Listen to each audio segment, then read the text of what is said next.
the Four Nations tournament coming up in actually the next couple of weeks. We'll be doing an episode here soon. Alex Pietrangelo is announced. I wish it was me. I'm dropping out of Team Canada. Sorry, guys. I have an injury. Yes. Well, we both declined the invitation from Team USA to go to the Four Nations tournament. I know we're not in the NHL.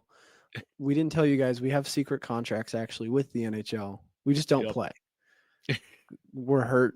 I'm working through an injury, so that's why I haven't ever played a game. It's just I have a contract ready when I'm good, but I don't know. I'm ready to go. Yeah, I'm rehabbing in beer league, so yeah. What a conditioning stint. Yeah, conditioning stint. That's what you call it. Alex Pietrangelo is sitting out due to injury. Unfortunate timing for him with the tournament being next week. But we're going to talk about who could be a potential replacement. There's a couple guys. I think Drew Doughty would be kind of a good. Petrangelo, pardon me, is at this point of his career more of a veteran presence, right? He's not Alex Pietrangelo from the Cup-winning 2019 Blues, right? Yeah. He's still a very good player. Don't get me wrong. And he's like 34, 35, something like that. But he is, I think, by far and away the oldest guy on that back end. Yeah. I'm looking at it right now. He's the oldest guy besides, I think, Shea Theodore would be the next closest guy. Devon Taves. But more of like a veteran kind of presence. So I think Drew Doughty might be a good replacement for him in kind of like showing the locker room how to win and whatnot, bringing in a little bit more age and experience in the locker room. And he's still playing at a very high level. A couple names I saw thrown around on the internet. Evan Bouchard was left off. I saw Oilers fans with mixed opinions. Some of them were like, yes, get Bouch on there. And the other half were like, I swear to God, if you put Bouchard on this team, I will lose my shit because he's terrible. It was funny how much of a 50-50 it was. Yeah. Saw a few comments about Mackenzie Weegar. They have a lot of, obviously Canada has a very deep pool of players to pick from, with over, I think it's 40% of the NHL still coming from Canada. So they really have everybody to pick from. There's a bunch of guys. I think if I were picking the team,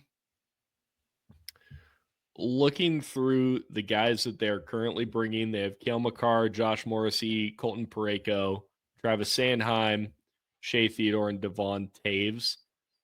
Besides Colton Parayko and Travis Sanheim, they don't have any guys who are really going to bring a big physical element to the game, which is where I think Mackenzie Weegar might be a good fit there because he's kind of a two-way do-it-all guy. He'll beat you up. He'll score points. I think that might be the best pick out of the three that I brought up, at least, that we brainstormed together. But I don't know. What's your opinion on there?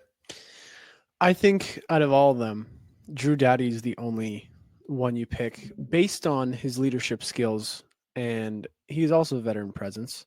He knows what it takes to win gold for Canada. He's done it before. Yeah. I want to say he a captain on one of those gold medal teams or like assistant captain? He'd be an assistant. I think Sib was the captain for the team. Yeah. He was never the captain, assistant captain.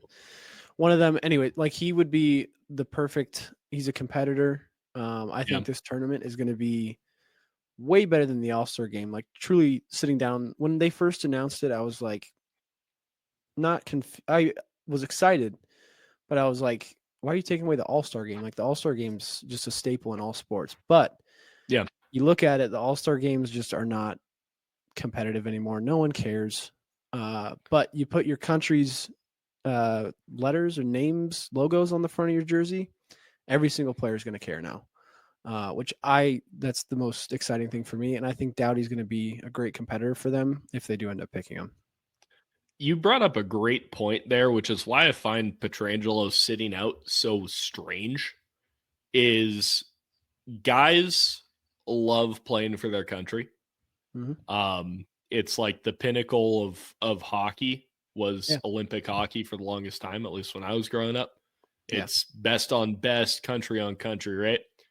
And you see guys sit out of the All-Star game all the time, which is why I think nobody really cares about it, is it's not really the best players in the league. You have to have a player at least from each team. And like you get guys in there every year that you're like, yeah, these guys are really good hockey players. I remember Brock Nelson last year, which I think he went pretty far in the accuracy challenge, which is just kind of funny that I'm bringing him up. But you get guys like that where you're like, he's a great NHL player, but is he really an all-star? I don't think so. So I think that kind of waters down the whole all-star thing. So I thought it would be a pretty cool idea when they brought this out to have it be a best on best tournament of countries. Mm-hmm. So I really do find it pretty shocking that there are players sitting out due to injury. And I guarantee you, Petrangelo probably won't be the only guy. Yeah. We're still a couple weeks out on that. I can almost guarantee there's going to be a couple more guys drop out. So I find that pretty interesting. If you got invited to a USA Hockey Olympic camp, I don't think you're missing out due to a small ankle injury. I wouldn't know. Yeah, hell no. Because I'm playing in a boot. I don't care. Yeah.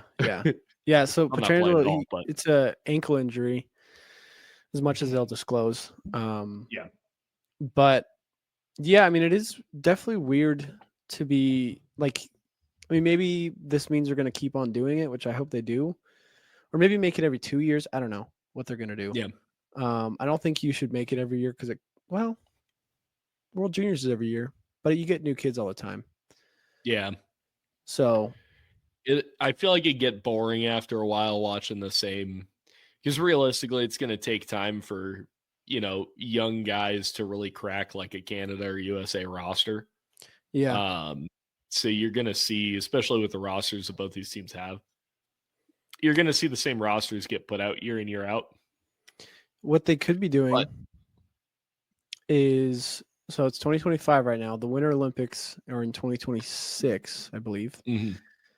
This could just be a test for the Olympics because they're playing in 2026 now. And maybe they're going to do it every time before the Olympics happen. Yeah, because they wouldn't do it next year because next year is going to be the Olympics. Yeah. So I kind of like that. You get it back-to-back years, I guess. These teams get to find out who they're going to want to send to wherever the Olympics are, 2026. So, yeah, I mean, we'll see what they end up doing. But, yeah, I think it's definitely weird. We'll see who else sits out. And I'm surprised they don't have reserve players. Like, I don't know. I watched a clip of, oh, goodness, why am I forgetting his name? USA Hockey's coach. It's Minnesota's GM, or it's USA Hockey's GM. I'm totally drawing a blank on his name, but it's the GM of the U.S. team, and he was talking about how they could only bring 23 guys, and there are guys left off the U.S. team like Cole Caulfield, Tage Thompson, who people are like, they're shoo-ins for the roster, and he's like, well, it's because it's only a 23-man roster. If we had 24, 25, Bill Guerin? Does that ring a bell? Yes. Yeah, it's Bill Guerin. Sorry, I was completely drawing a blank there, but I watched the whole clip. He had an interview. This was months ago. This was like right after they released the rosters. Yeah. And it was still that whole controversy about Caulfield and Thompson being left off. And it's just because of how many guys they could bring. Yeah. But I do find it interesting if they're going to let guys drop out willy-nilly, or if that there's guys who, if they have a minor injury, they're going to sit out of it. I find it interesting they weren't allowed to bring a couple extra guys. But yeah, it is a little, who knows? And I'm sure like injuries will happen within the tournament too. So, absolutely. Yeah. But yeah, one thing I actually wanted to bring up was, it's kind of not off topic, it's still on topic, but it's not actual real life. It is the video game NHL 25. They released a game mode for the Four Nations tournament. And if you rewind about a month or so ago, me and Alan talked about the Four Nations rosters, and we ranked them. We said Team USA number 1, Sweden number 2, Canada 3, Finland 4. You had said that Canada and Finland are pretty, but maybe Yeah. So in the game, I saw that each team had an overall based on the NHL players that are in the game who are on the roster, formulated an overall for this team. USA is a 99 overall, baby. 9-9. Sweden is a 97. Canada is a 96. And Finland's a 92. But Canada being third is huge because we said it, and I think most people agreed with us, except for the Canadians. Now, look, I know this is a video game. This is not real life, and I'm not saying that that's going to be what it is, but we did kind of call it. I would also I'd like to defend myself from comments that we might get if this gets clipped. I don't play NHL. I have not owned an NHL video game since NHL 23. I did not put all the players on a roster and just see what the overalls were and go, yeah, USA is going to be the best. Sweden's going to be second best. No, I don't play NHL. I have an Xbox One S that I haven't turned on in a long time. So I don't want to hear those comments. Yeah. This is all straight off the dome. And guess what? EA is right there with me. Whether that's a good thing or a bad thing, I don't know. But well, I'll take that. I think EA for the NHL division, I think they're based out of Canada. So they're all Canadians up there. Interesting. And I think again, I'm just guessing because it's hockey and I've just assuming. But yeah, we're not going to take a video game's word for it, but trending wise, those players, they're scouted pretty hard. Yeah, you have debates on, what dude is overall for what, but at the end of the day, we called it. That's all I'm going to say. I agree. We're going to let the USA hockey. Yep. We're going to let the USA hockey speak for itself. So they'll see it. Also, the jerseys are so cool. Oh, I haven't even seen the jerseys. I've not looked. You should, because they're clean. Specifically talk about USA. They're just beautiful.